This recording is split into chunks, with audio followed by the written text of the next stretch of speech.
Chapter 22. Hashtag 9th of March, present day. Knackered. Splitting headache, in need of a beer, but feeling like we're finally making progress.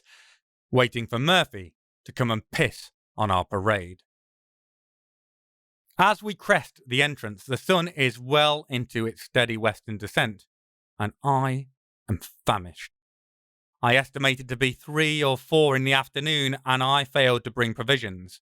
Even a conversation with a slime-encrusted, hairy, giant snail wasn't enough to sufficiently diminish my hunger. Plus, holding up the shield was a drain. As we clear the cavern entrance, my phone alerts me to a text from Isaac. He left around midday and arrived in Astang a few hours after, only to find it held exactly 0 open eateries or watering holes, so is now across the river at a small cafe in Perorade. When we arrive, Isaac is sitting at a table, 2 small carafes on a red and white tablecloth so synonymous with the French bistro experience. One jug is clearly tap water, the other the house red. He enjoyed a diluted afternoon snifter while waiting for us, and now motions for us to sit with his empty glass. He pours a little of the water into a stubby wine glass and winks at me. "Water into wine, Paul, my boy," he says, and tops it up to nearly full with the red in the other jug. "More like wine into watered down, less tasty and less alcoholic wine," I reply. It is a process I've always found semi-sacrilegious, and I rescue the remaining wine from his cruel machinations by pouring it into my own glass. He is keen to get into how our trip played out, and no doubt has information of his own to share, but I tap the menu forcefully, determined to order first. We are too far from a proper town to find much vegetarian options, and a goat cheese salad just isn't going to cut the mustard today. Tempted as I am to order the snails out of spite, I suspect I'll regret it once it comes to eating them. I am hugely relieved to find a vegetarian burger, something only possible this far into the countryside in the last decade or two. I order mine with an extra helping of chips, and Aisha asks for a steak, medium done. To the server's credit, he controls his expression, looking only mildly horrified. For most French people, there are only 2 correct options for serving red meat: literally still bleeding, rare, or practically still breathing, blue. Her request for a large apple juice instead of alcohol almost undoes him, and I suspect he'll need to drink a large Ricard to recover once he's relayed our order. While waiting for the food, we fill Isaac in on our meeting with Luca Coyle. He is equal parts amused by the tale and impatient to see the cloth. Having no wish to push our server further to drink than I suspect we already have, I wait until after we've eaten our fill, and he has retired to weep quietly into his pastis in the corner before unrolling it on the empty table beside us. I'm quietly grateful that the plastic cloth will be relatively easy to wipe clean. Isaac examines it silently, almost trance-like for a short period, and I know he is seeing what there is to see. After a while, he looks up at me, appearing troubled in spirit. "What do you see when you look at it, my boy?" he asks me. I open myself up and look.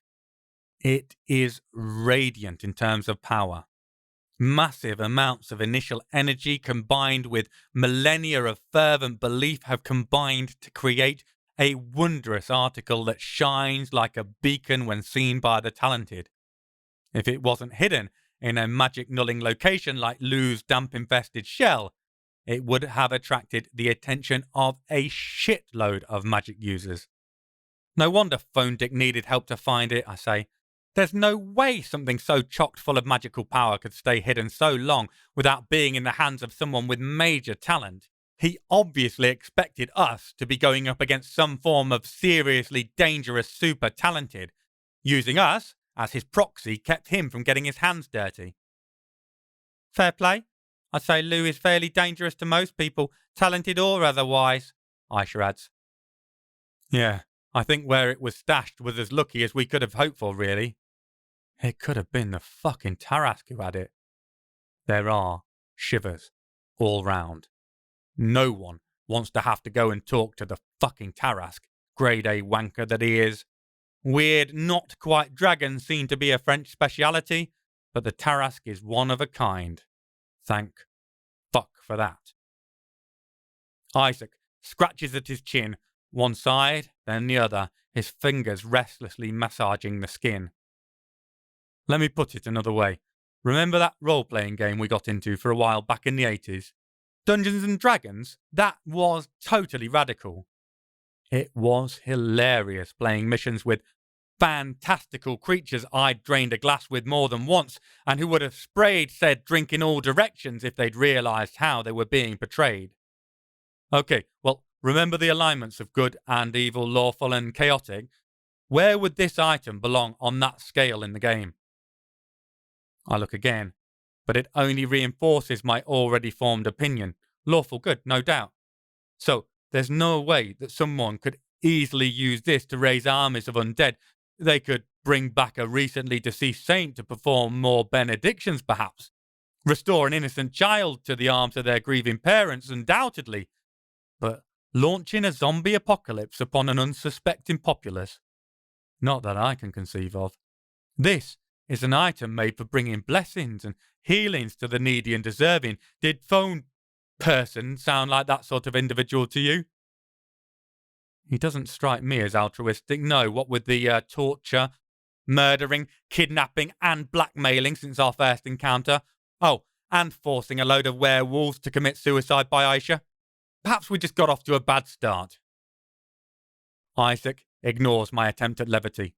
So, if he isn't going to use it for those sort of things, what is he going to use it for? Does he believe himself powerful enough to wrest it from its natural purpose and bend it to his? If he's forced Nanael to do his bidding, it might not just be a thing of believing himself to be that powerful, I say solemnly. Seeing Isaac wince, I bite my lip. Damn it. I hate making him feel like this, but we can't avoid it. Just as I'm about to try again, he sighs, slumping slightly. You're right, my lad. It still seems unimaginable. I've never met a talented who can even come close to standing toe-to-toe with one of the Bene Elohim. I suppose if he's that blasted strong, perhaps he feels he really is strong enough to force it to perform evil act. He frowns again. Or perhaps he wishes to destroy it and has some other twisted aim of gaining something from removing such a, dare I say it, holy item from existence. You can dare to say it. It doesn't make it true. Goodness doesn't come from a higher being. It comes from us alone. If anyone should know that, it's you. Nithael is good, but he isn't holy. He's just not from thee here as we know it. Isaac smiles beatifically at me. You put your spin on it, lad. I'll put on mine. Just because we didn't get our understanding of it right in the various scriptures doesn't mean there isn't an element of the divine that connects us all. Aisha harumphed. Theological discussions? Boo. Actual planning to prevent piss-poor performance and stop us from wearing our internal organs as earrings? Yay. I glance at her. Okay, so we think he might aim to destroy or somehow deface the vernacle for some ulterior motive, so taking it directly to him is a no-no. However, we've had no joy tracking down any information about him. I assume that's still the case, Isaac? No idea what's driving him or any theoretical associates? He shakes his head. I sigh. Well, I can't see how we're going to gather anything without getting a better starting point, so we need to get a meeting with him. We're all tough/theoretically indestructible, but this doesn't bode well, honestly. He knows us too damn well. I don't bring up what Phone Dick said about being able to annul Aisha's immortality. Honestly, I'm not sure I believe him, but he knows enough to make it a credible threat. Last night I told Aisha, of course. I couldn't have brought her along not knowing. She just shrugged and told me she'd shove his antidote where the sun didn't shine, and she wasn't talking about Norway in the winter. Rehashing it now for Isaac won't help any, but I can't lie. I am fucking scared about meeting this shithead. If magic and its ilk truly made us immortal, we'd see Neanderthals kicking back in talented speakeasies alongside the gnomes and goblins. I never met a human much over 1500 years old, though that doesn't mean they don't exist, just our paths haven't crossed. Still, no matter the forces we harness, eventually, we reach a point where either fatigue or fallibility takes center stage and we retire willingly or not from the mortal coil. To consider ourselves unkillable just because nothing has managed it yet is like a normal human assuming they are immortal just because they haven't died yet. Eventually, death makes a fool of us all. Still, Aisha made it clear she's in to the very end, and I learned quickly that it isn't my place to decide on her behalf.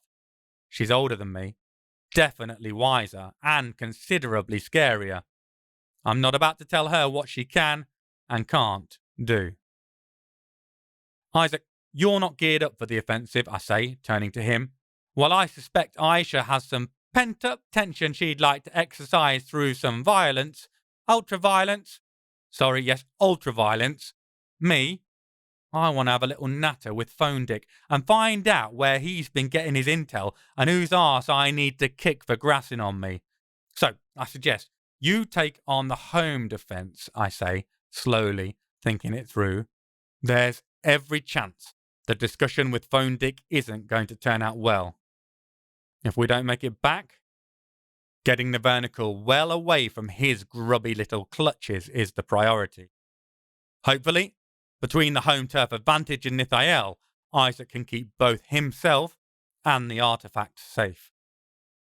Get the veil back to yours and behind the heaviest protective wards you and your +1 can whip up. Also, that'll give you time to study it and work out what the hell he might want it for. Aisha and I will go for a more direct approach, mix in some misdirection, and see if we can't grift him into a meeting and ideally out of possession of your brother or Nithael, or both. So, basically, wing it and make it up as we go, Aisha clarifies.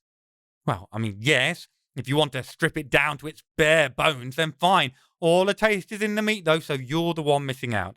Says the vegetarian, she points out. Right, fine, it's a rubbish metaphor, and we are going to improvise from the basis of all this intricately discussed planning and go slap up Phone Dick. What do you reckon? You son of a bitch, I'm in, she says, sliding her sunglasses into place for dramatic effect.